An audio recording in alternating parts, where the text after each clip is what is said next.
Joining us now is Jeffery Robinson, the former deputy legal director of the ACLU, where he directed the Trone Center for Justice and Equality. Currently, Robinson is the founder of the Who We Are Project, an organization that tackles the history of anti-Black racism and white supremacy in America. Now, based on a lecture that he gave back in 2018, and joining us now to discuss the documentary is Mr. Jeffery Robinson himself. Thank you so much for joining us tonight. Thank you for having me. So you left your position as director of ACLU's Trone Center of Justice last spring to start the Who We Are Project. What motivated you to start the organization, and what are your hopes for it? I think there are two reasons I left that job at the ACLU, which was a great job. I was in charge of the ACLU's work on criminal legal reform and on racial justice. And there were excellent leaders in the civil rights community ready to step into those roles, number one. And number two, I believe that education about our true history is a foundational piece that has been missing from our national dialogue and from our national state, local, and federal actions to try and end racism in America. And the false history that people rely on is really, really deadly. And there are a number of hard truths and painful histories of this country that are brought to light in this film. Were there any particular revelations that you discovered in the process of making it, some things that surprised even you? I think despite having one of the best educations in America, I was learning many of the facts in the film in my 50s, and I was constantly surprised. I would say the two things that stood out were the comments that the people who founded the country made when slavery and white supremacy was right on the table at the Constitutional Convention. And people are writing each other saying, this is what we ought to do. I was surprised at the depth of white supremacy there. And did that impact you in a personal way, kind of learning some of these things for the first time? Yes, it did. I felt ignorant. I felt embarrassed. I didn't grow up reading about the civil rights movement. I grew up in the middle of it. My older brother and I integrated a Catholic school in Memphis, Tennessee in 1963. So if anybody should know this information, it should have been me. And I was really struggling with that. And when I finally forgave myself, I figured I'll blame my teachers. That'll make me feel better. And then I thought, well, how can I blame my teachers for teaching me something that they were never taught? At a lecture in New York, you once discussed white privilege and how for people of color, this playing field is not level. Explain what you mean by that. And what do you say to white people who believe that they are not privileged? White privilege, the concept doesn't mean that white people haven't struggled, doesn't mean that they haven't overcome obstacles. It doesn't mean that they haven't gone through roadblocks to get where they are in life.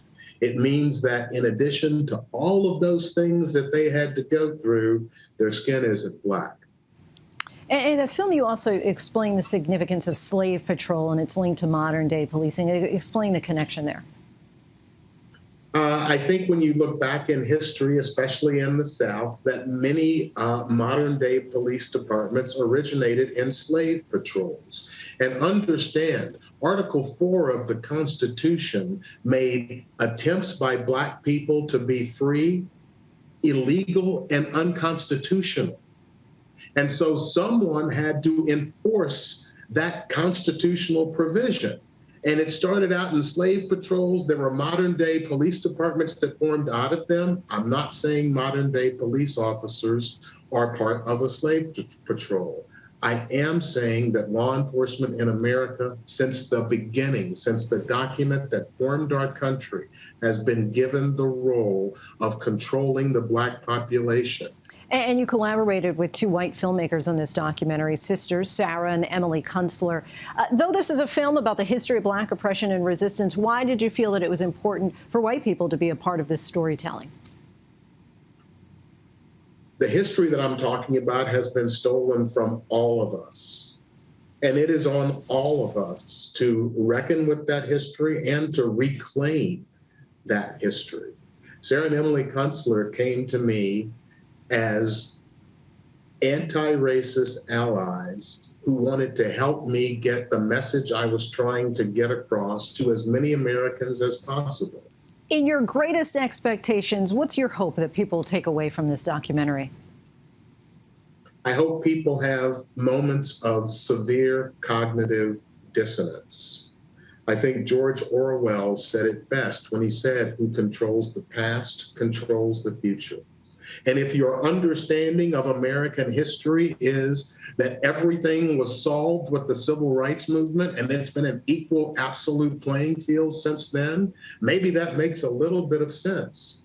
But if you understand our true history, you understand that the way America looks today is for radically different reasons. And if we don't understand our history, we will continue to make policies and practices going forward that will just exacerbate that history. We can't solve the problem of racism in America if we don't acknowledge our true history.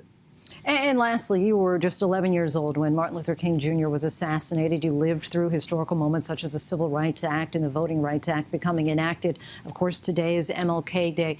What do you feel about where we are as a country more than 5 decades later as far as progress on racism is concerned? I felt in 1968, and this is talked about in the film, that America was at a tipping point when it came to racial justice. And the King assassination made us roll back just like we had at the end of the Civil War when Reconstruction was working, and we rolled back just like when we went from colonial America to constitutional America. And as the Constitution was being written, life, liberty, and the pursuit of happiness, and those things were found to be consistent with owning people as property. But if we reckon with this history, if good-hearted Americans, conservative or liberal, understand the actual truth about our history, America is going to head in a different direction. Jeffery Robinson, we thank you so much for your time and insight. And once again, Who We Are, a Chronicle of Racism in America, is now playing in select theaters. Thank you. Hi, everyone. George Stephanopoulos here. Thanks for checking out the ABC News YouTube channel. If you'd like to get more videos, show highlights, and watch live event coverage, click on the right over here to subscribe to our channel. And don't forget to download the ABC News app for breaking news alerts. Thanks for watching.